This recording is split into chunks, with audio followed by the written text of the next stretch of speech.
Welcome to Jets, Mets, and Regrets. We have Johnny. Johnny, how you doing today? Doing well, Jason. Thank you very much. Had a pretty easy day today, so I'm ready to get into some really good sports talk this evening. What about you? How you doing? Awesome. Oh, I'm ready to go. I think last time our fans saw us, we were definitely a little bit disappointed and on edge with that tough Jets loss with that Zach Wilson meltdown. But Yeah, we we're had a looking little to, bit of emotions riding on us, so of course, hopefully yeah, we're we'll be a little bit more tactical, logical in our takes today.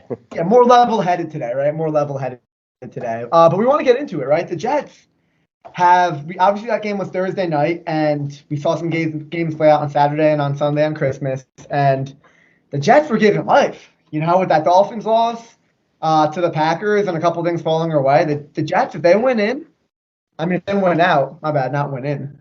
If they win out, they're in.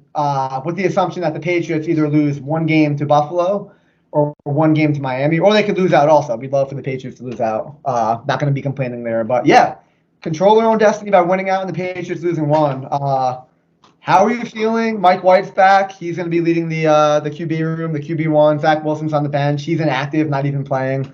But Flacco as the backup. So how are you feeling, John? What are you thinking? All right, so the way that I see it, it's really going to come down, obviously, to the Jets and how they perform in their last 2 weeks. We're getting Mike White back, and that's a huge addition back to our team. The team was just completely lifeless with Zach Wilson.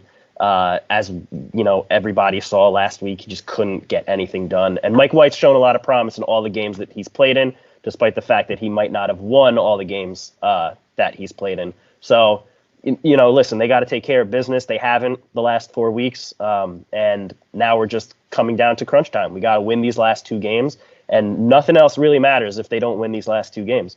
They can't make the playoffs if they don't win their win out. So basically, if they want to win the Super Bowl, they can't lose any more games for the rest of the year, right? So that's where we're at right now. And in terms of getting the little bit of help that we need from the Patriots, they've been helping us all month. So just keep helping us. With that terrible loss that they had to the Raiders, that was abysmal. And then they really looked like they were going to come back against the Bengals. They went down very early in the game and came all the way back and just to fumble the ball at whatever was the 5-yard line, and they ended up losing the game to Cincy. I don't see why anybody would be confident in the Patriots winning out themselves. They'll probably lose a game. So, again, Jets need to win 2 and Patriots need to lose 1. I could see it absolutely happening. Yeah, and the Bills and the Dolphins they're good teams. Even though the Dolphins did lose, and Bridgewater starting now, I think that's going to be huge for the Jets. So maybe the Patriots are able to knock off the Dolphins, but they're not able to knock off the Bills right in that last week. A lot will be said was and you have to think about it. The Bills, they want that number 1 overall seed, and between them and the Chiefs, excuse me, they're not going to be sitting guys. They're going to be wanting to win. So that's how the Bills are going to take it. So they could probably take care of business for us there. Yeah, and I like to see that, like a Teddy Bridgewater-led Miami Dolphin team. Like, no knock on Tua, he's been great all year, but concussions have been adding up. And last game, he threw 3 crucial interceptions. That didn't really go the Dolphins' way, and kind of played into the Packers coming back and winning that game. So who knows? With Teddy Bridgewater in, they could easily knock off the Patriots still. And obviously, we'd love to see that to be taken care of this week, right? The Jets win their game, they take care of business in Seattle, and then the Patriots lose to Miami. That would be great going into a week 7 or week 18, since there's a 17-game now season, a week 18 matchup where the Jets and the Dolphins are facing off for a playoff spot. We would love nothing more than that. And Mike White, that's going to be huge, John. And I think one thing we didn't talk about last game, and kind of talking to a couple fans after, specifically my dad, and he pointed out, and I agree, we know Streveler's not a great quarterback, right? But I think Zach Wilson has lost the locker room so much, right? And does not have the respect of those players that no matter who's in, like, the guys are going to come out playing, right? Not only because they have a playoff opportunity, but because they've even vouched for Mike White throughout the entire year that he's played. This guy's a dog. We'd go to battle for him. We'd fight for him. So I'm feeling really, really good going into this game, knowing that our playoff chances are on the line right here, but knowing that Mike White's leading us and the team really responds well to him. Yeah, and Mike White, he spreads the ball really well. He gets all the receivers involved. He gets the tight end involved. He has a good play action. The running game, obviously, the Jets really, they rely on the running game a lot, so they're going to have to establish that. Seattle doesn't really have that spectacular of a run defense, so just getting those key plays, converting those third downs, scoring more points on the other team. Yeah, that's really what it comes down to.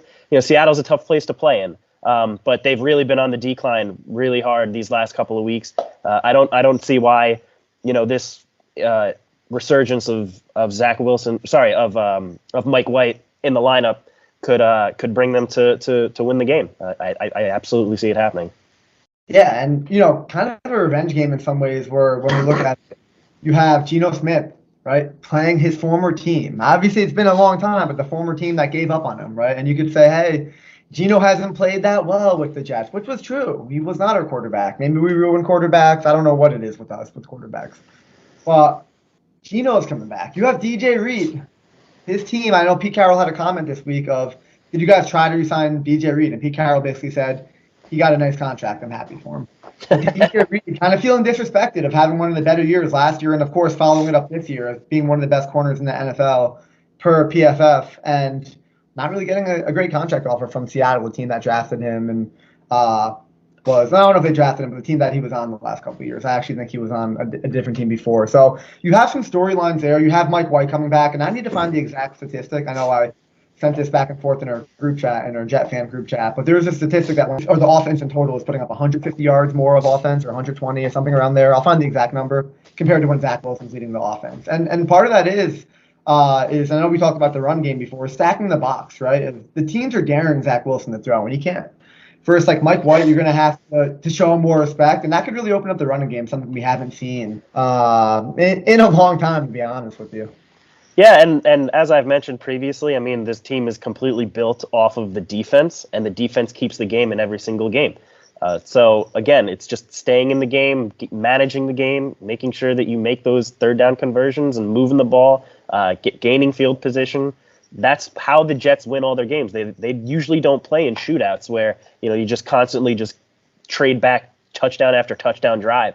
It's going to be a lot of punts. It's going to be a lot of getting those third down stops and moving the ball, kicking some field goals sometimes is okay. Just getting points on the board and getting to the fourth quarter and then managing the game from there.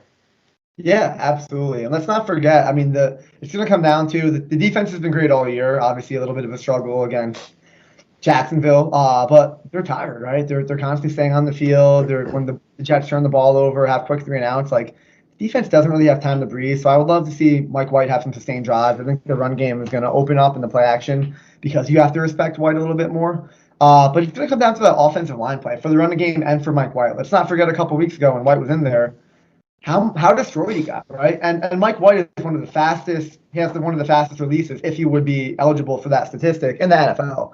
I mean, that guy's getting rid of the ball within a couple seconds. So you can't even blame that Mike White's holding on to the ball for too long in those situations. That offensive line is going to have to stay up. And I wanted to segue in, John. I mean, Mike White is potentially playing for a contract next year with the Jets or other teams, right? We don't know what the quarterback of the future looks like. We do know that it's not going to be Zach Wilson, from what all signs and reports point to. But hey, Mike White's getting showcased right now, right? Derek Carr recently got benched. Is he an option? Is Aaron Rodgers, right, in a dream world, an option where we trade tons of draft capital? So, what's your kind of opinion on that quarterback carousel going on right now with the team for obviously this year? Looking like they're going to ride out Mike White, but then going into next year with a lot of options on our plate. Yeah, I mean, again, it's a results-based league. If Mike White comes out and we'll see how the team uses him in terms of maybe his injury. Maybe they'll use him more conservatively, like you said, like he was getting pretty beat up against Buffalo when he got injured. But hey, if he comes out and he wins these last 2 weeks of the year and gets this team to the playoffs, and God forbid they win a playoff game or even make it run into the playoffs, I mean, he's going to have a pretty strong case, him and his agent, to negotiate with the Jets to keep him long term. I haven't really seen a full season of Mike White as the Jets quarterback. What does that look like? How many wins is that? And with the Jets, I mean, they're sitting, they're not sitting very high in their division right now. So that their schedule is going to be easier for next year. So again, like I kind of want to see how Mike White would do on the Jets. But if you have the opportunity to get a guy like Derek Carr, who has one of the highest completion ratings in the league, things like that, with the compared with or added to a really good run game, a really good defensive team, that's huge. Again, it's I keep saying it, but it's those third down conversions. It's moving the ball. It's getting those points on the board. You need guys like that. And, getting a guy like Aaron Rodgers, slinging the ball, he'll probably throw, 300-400 yards a game. We'll see. I mean, we'll see what happens there. Great, right? Yeah, and we'll see. I mean, the Joe Douglas and Robert Saleh and the executives themselves, the guys who run the team, they get one more shot. That's it. They screwed up pretty good with Zach Wilson because you can tell that they put a great team together. They put a great team on the field this year. But the quarterback position just wasn't there. So we'll see how risky they want to be. I mean, because they know that at this point they got nothing to lose if they screw the pooch again on the quarterback position. So they might trade a lot of draft capital to get a guy like Aaron Rodgers. But again, I like Mike White, and I think that he shows a lot of promise with this team. And obviously, he won't be getting a huge contract with the Jets as compared to a guy like Derek Carr is probably going to get, or what Aaron Rodgers is currently getting. So that kind of maneuvering helps the defense get holstered a little bit more. Helps get better skills players, better wide receivers, maybe get a nice tight end, something like that. So we'll see. Personally, I would like to see Mike White win these last two games, maybe win a playoff game, and then continue to be with the Jets. As Jet fans, all we care about is winning, right? At the end of the day, it doesn't matter who's the quarterback. Let's just win games and end this 12-year playoff drought. That's the most important thing. But John, we are getting our first caller right now. Familiar Jet fan, becoming a staple on this podcast. We have Danny from Philadelphia today. Danny, how are you doing? We're talking Jets, playoff chances, future at quarterback. How you doing today? How you feeling? I just want the season to end, head into the off season. Jets should not make a playoff push. I just don't think it's going to happen.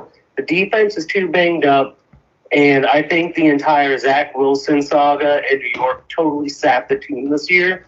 The rest of the team is filled with all-stars, best young team in the NFL, especially with the amount of Pro Bowlers that we have. And then on top of that, Garrett Wilson, Sauce Gardner, Jermaine Johnson. It's a great squad. But this year I don't think it's happening, primarily because of the quarterback position. And the fact is, if you look at the quarterback, I had my rant about Zach Wilson last week. He's terrible.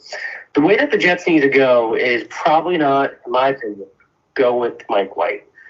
Just because when he has played the past two seasons, he gets injured, and we just don't know. He's an uncertainty. Somebody like Derek Carr, though, is really attractive. And if you get him to just like a 2 to 3, like a 2-year deal with a third-year option with not too much guaranteed money in there, but with incentives for an older quarterback like that, I think that's a contract that you should be willing to explore. Trade Zach Wilson and then get as much value that you can out of that, put it into draft picks. I don't think that Aaron Rodgers is leaving Green Bay because Bryce Love, he's going to be traded. And they're going to get some draft capital out of that to use, obviously not on any good wide receivers for Aaron Rodgers. But that's an incentive for Rodgers to stay. He'll be a Packer for life. I also think Lamar Jackson is going to be a Raven for life, just because that franchise needs him and he gets along with John Harbaugh so well. So I think that really leaves us with the best option for get somebody like Derek Carr, proven to be a top-tier quarterback, not the best, but a good starter, kind of like in the Kirk Cousins before the season level. I mean, Derek Carr hasn't even had a top 16 in the league or top half of the league defense. He's played with terrible defenses that always put him in a bad position. Yeah, and Dan, I think with a good defense. Yeah, I think I saw a statistic that in Derek Carr's career, he never had a defense ranked above 20, I believe. So kind of to that point of he's never been helped out from his defense. But Dan, question for you. And when you say that, you don't think the Jets are going to make the playoffs or that long on the line, is it that you don't think it's possible this year, or you don't want them to, or because obviously I think for me as a Jet fan, I would love a 12-year drought. Just get in. I don't give a crap if we lose the first round game. It would be disappointing, but just get in and get that progress. So what's your opinion on that? No, I want us to get in. I'm just being realistic, Mhm. as any Jets fan should kind of be, and think about the amount of injuries that we've had, uncertainty in the back, uncertainty on the offensive side of the ball. And I know that we're just playing the Seahawks. Seahawks still have a really good defense. Tyreek Woolen is up there with Sauce Gardner for Defensive Rookie of the Year, and they're not making it easier for offenses coming in. I think that's going to be a difficult game, and the defense can play as well as they can. I think that they'll have a couple of turnovers against Geno Smith. But just on our side of the ball, I don't think Bam Knight and Mike White in the backfield are going to be as successful as we think that they'll be. Yeah. So I think that they'll lose that game, and then final game of the season is a toss-up. But they need a lot of things to happen for them, probability-wise, to get in. I think it's only 11%. So they need a lot to go in their favor, and then they need to win out. It's really up to them. I don't know if they have it in them. I'm just setting myself up not to be heartbroken. All right, and I don't want to be heartbroken like Fitzmagic against Buffalo. And Dan, thank you for your call today. And yeah, I mean, as Jet fans, we don't want to feel heartbroken. But I'm going to make a couple comments, John. I want to see where you're at here. I think the running game is going to be good. I think Mike White's going to open it up. And when we say a lot of things have to happen, a lot of things don't have to happen. We have to win out, and the Patriots have to lose one. So obviously Dan's kind of being that Jet fan who doesn't want to get disappointed and let down. But I'm kind of along the lines of like, until we lose tomorrow, like we still have hope.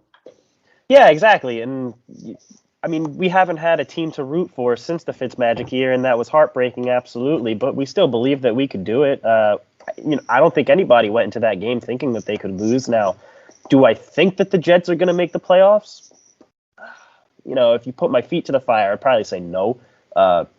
Something's probably going to happen. We're going to get a huge, Mike White's probably going to get hurt again or something like that. Something crazy is going to happen, or the Patriots are going to happen to win out, on extraordinary fashion. We're just going to miss out. If I had to guess, I don't think that the Jets are going to make the playoffs, but I'm not ready to give up hope yet. I mean, everything other than the Jets losing every single week the last month, everything that has needed to happen for the Jets has happened for the Jets to keep them alive. The Chargers have been winning, but that we just need to slip in. That's it. We have that seventh spot now in the playoffs. That's really all we need. And with a 9-8 record, that's a winning record. The Jets haven't had that in a really long time. That's something to be proud for. So even if the Jets don't make the playoffs, if they could come out of this with an 8-9 record kind of sounds all right, from the last couple of years that we've had. 9-8 sounds much better. But again, we just need guys to stay healthy. I know Dan was saying that a lot of the guys are hurt. They are. So it's not crazy to say that somebody huge again, like Quinn Williams, is going to stay off the field. It's something like that. But I'm not ready to give up hope yet. I haven't really had hope as a Jets fan for a long time. Jason, me. I'm always the one who's telling the team that they should move to London or sell the team. Stop being the Jets. I can't stand them sometimes, and they make my heart break more than any other team that I root for. And as you can see, I'm a Mets fan, right? They've broken my heart as well. So, but the Jets, I gotta root for them because if I It's the one team that really you really don't expect them to make it very far, and when they do well, it's really exciting. Yeah, maybe we're feeling optimistic today because I think this is a huge day in New York Jet history. What you have for us, John, of what went down? So on this day in history, December 29th, 1968, the New York Jets defeated the Oakland Raiders in the AFL Championship game to catapult them into the Super Bowl game against the Baltimore Colts. In that game against the Oakland Raiders, they ended up winning 27-23. It was actually interesting that although everybody thinks of the team as the Joe Namath team, the Broadway Joe, it was really the defense again of that Jets team that won them that game, that catapulted them to the Super Bowl, because there was 5 drives where the Raiders were able to get into the red zone, and the Jets gave up 1 touchdown, 3 field goals, and stopped them on a 4th down conversion try. So, they really put their win on the defense's back. It was really exciting. I watched the highlights of the game last night. Hadn't really heard a lot of the names, but obviously, we know who Joe Namath is. We know who Don Maynard is. He had over 100 receiving yards and 2 touchdowns in the game. But again, the defense really stepped up, and it was really exciting to watch that team in Shea Stadium, by the way, in Queens. It was super muddy. Guys were tripping and sliding all over the field. It's kind of funny to watch these games from back in the day. The conditions of the field and the conditions of the guys themselves. So that's kind of the fun history fact of the day. 1968, December 29th, we won the AFL championship. Yeah, better times. And it seems like with the Jets too, a lot of their defensive games, or a lot of their success, right, going back to the Rex Ryan era, was built off of defense. So of course, why is it going to change now? It kind of goes, and we'll segue into the Mets now, like with the Mets and pitchers, right? Starting pitching has always been a huge success for the Mets, and for batters, right? It always seems like it's been a struggle come postseason. In 2015, they couldn't hit the Royals, right? This past year, struggled against the Padres. So now going into some Carlos Correa talk, John. It's been a little bit crazy, right? A couple weeks ago, obviously, we heard the news that Correa was not going to sign with the San Francisco Giants, that he was literally there for his press conference. His family was there, ready to support him, ready to cheer him on. An exciting time, a 13-year, $350 million contract. And that all fell through. And as Met fans, I didn't really put 2 and 2 together, but fell through in the time where the New York Post came out with an article talking about how, basically interviewing Uncle Steve, and Uncle Steve talking about how they kind of called Boris last second and kind of put in an offer, but Boris said they were really far along the lines, right? And as Met fans, we didn't necessarily think, maybe they're going to switch course. We kind of thought oh, wow, Correa, physical, something's going on. And then I remember it was 2 a.m. I woke up, I had to get a cup of water because my mouth was dry. And I go back and I see my phone go off at 2 a.m. And I'm like, you know what? Don't look at it, Jason. Don't look at it. But, I looked at it and I said, oh, an ESPN notification. What's going on at 2 a.m? Carlos Correa, $315 million contract with the Mets. Yeah. You gotta be kidding me. Uncle Steve's almost breaking $1 billion with the capital B.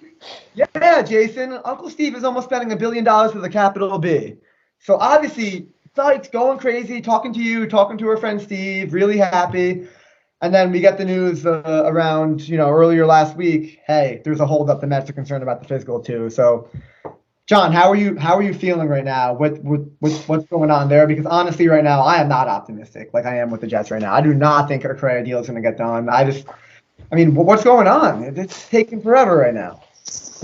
Jason, I completely disagree with you. I think that Carlos Correa will be a Met by opening day of 2023. I think that Correa wants to play alongside Francisco Lindor, one of his best buddies. I think that he wants to be on a team that's committed to him.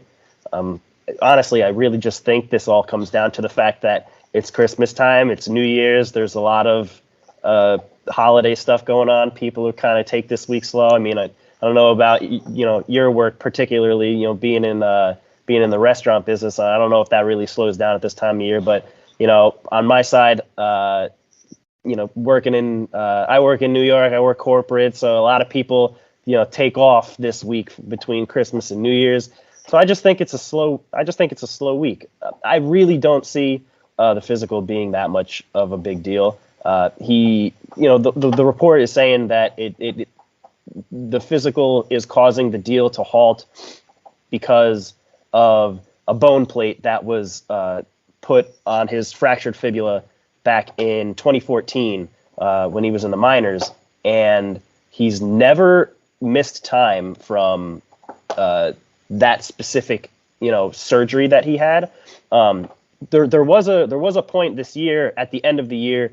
I don't remember if it was August or September, but he slid into second base and he came up hobbling and he stayed out the rest of the game for it. And people were concerned that maybe that might be related to his bone plate. And yeah, maybe it is. He's got a foreign object in his ankle. I'm sure if he, hits it with a certain amount of force, that's going to hurt. But I really don't see it being an issue in terms of him being able to see the ball, him being able to hit the ball. him being able to run. Obviously, he's still one of the best defensive shortstops in the league, and he'll be playing third base, which is much less movement than shortstop will be, right? Because we have Lindor at short. So playing third is something that, he's probably going to need less mobility of his actual ankles. So again, I really just think this comes down to the fact that it's slow, and there's really no rush to get it done. If something comes out in the next couple of months, or I should say next couple, I don't want to say that far, but in the next couple of weeks that the two sides fell through, I would be extremely shocked. Because what's Correa going to do then? I mean, two teams that denied him a long contract for...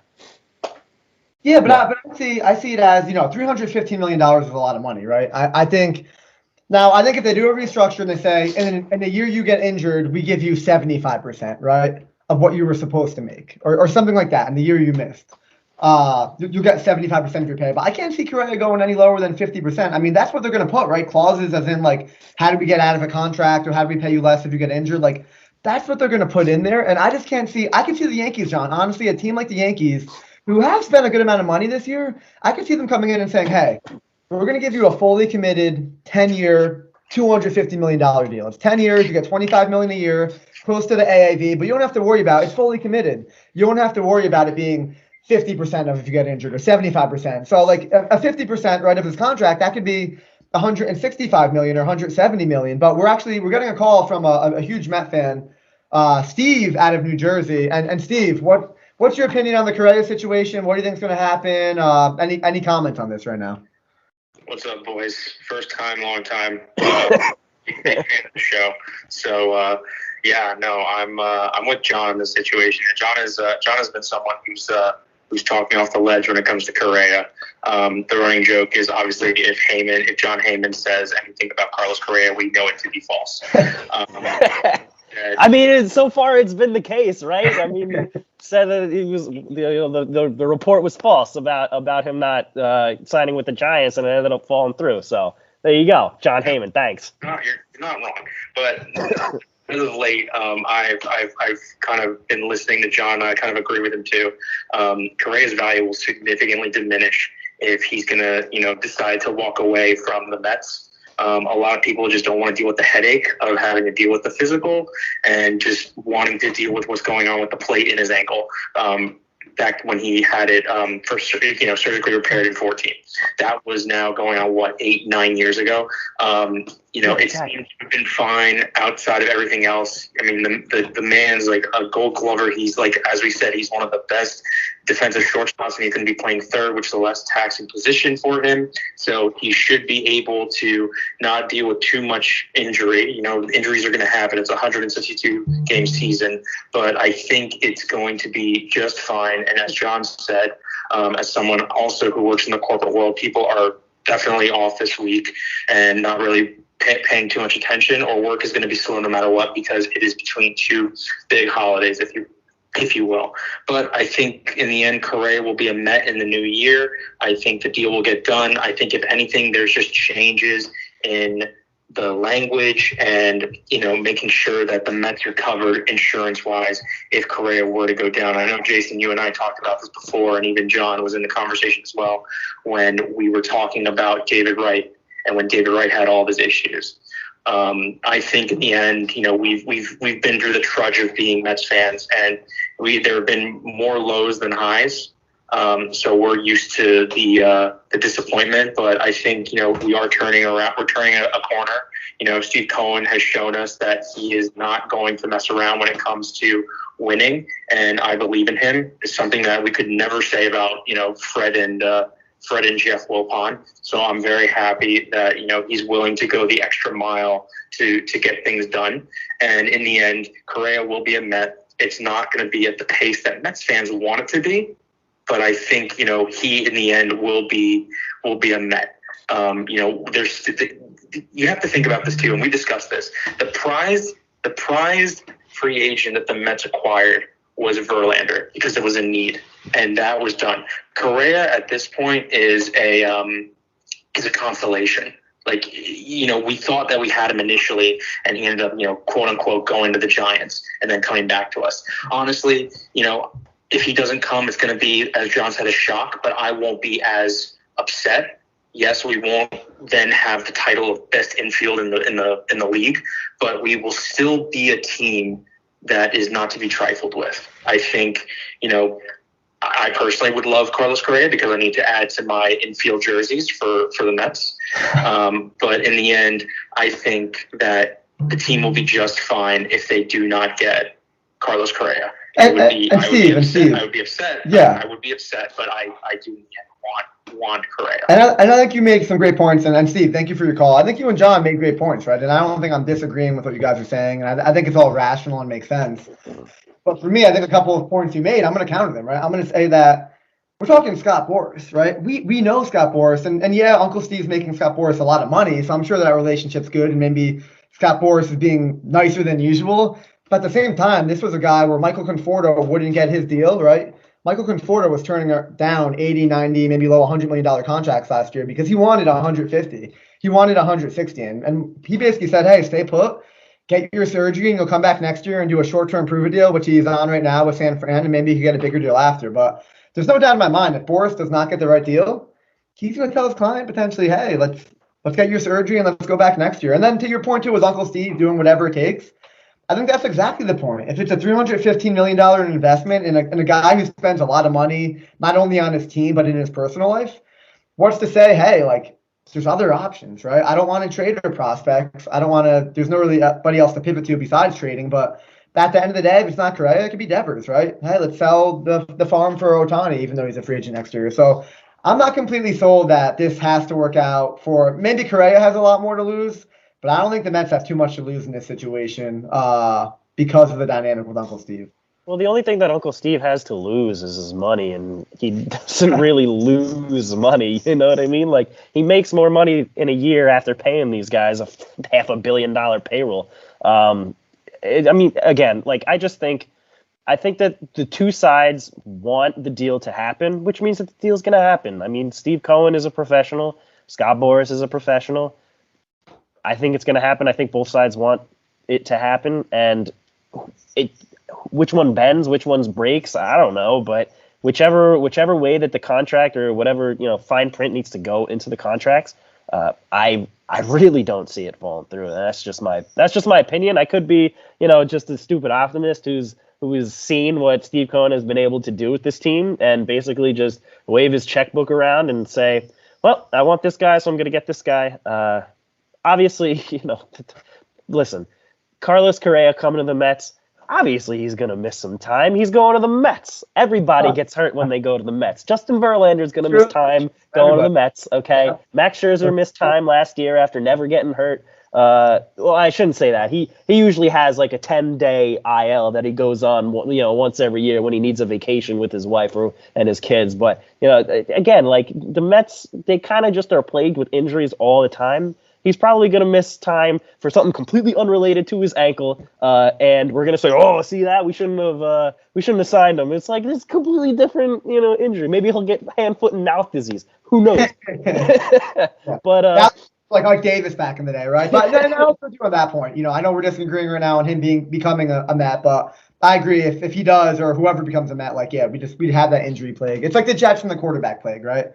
Doesn't matter who we draft, doesn't matter who we trade for, doesn't matter who we sign. Right, Brett Favre going into the year, he's 8-4, and then he goes 1-3, or 8-3, then he goes 1-4 to finish out the season. We missed the playoffs, so it's the curse of our teams, John. Yeah, but the cool thing about where the state of the Mets is right now is even if guys do get hurt, like we had Cespedes get hurt after giving him a long contract. David Wright had a long contract, and he was barely ever able to stay on the field. These guys get long contracts, and then the team is just completely screwed for the next extension of the contract because the owners can't afford to pay for another big contract, right? Obviously, Steve Cohen has showed that he doesn't care if you give somebody a big contract and then buy him out, right? I mean, he paid millions and tens of millions. I don't remember the number to get Carlos Correa. To get Robinson Cano off of the team, right? He's did the same thing with James McCann this offseason. He's willing to pay money to get these roster spots back and then pay for somebody else. So even if it doesn't work out with Correa, let's say they do sign him, right? And then it doesn't work out in, 3 or 4 years and that bone plate, that fibula fracture is really causing a big problem, I'm really not worried because, but at that time, a lot of guys will be coming off the books and Steve Cohen will have his checkbook open again.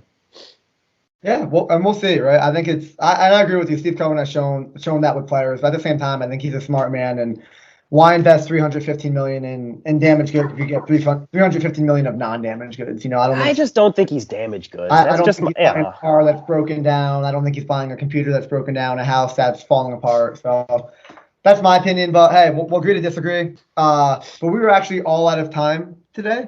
So we are going to be missing our Jets, Mets, and regret portion of this episode. So stay tuned next week on how we are going to make it up to you all and have a little different regret section.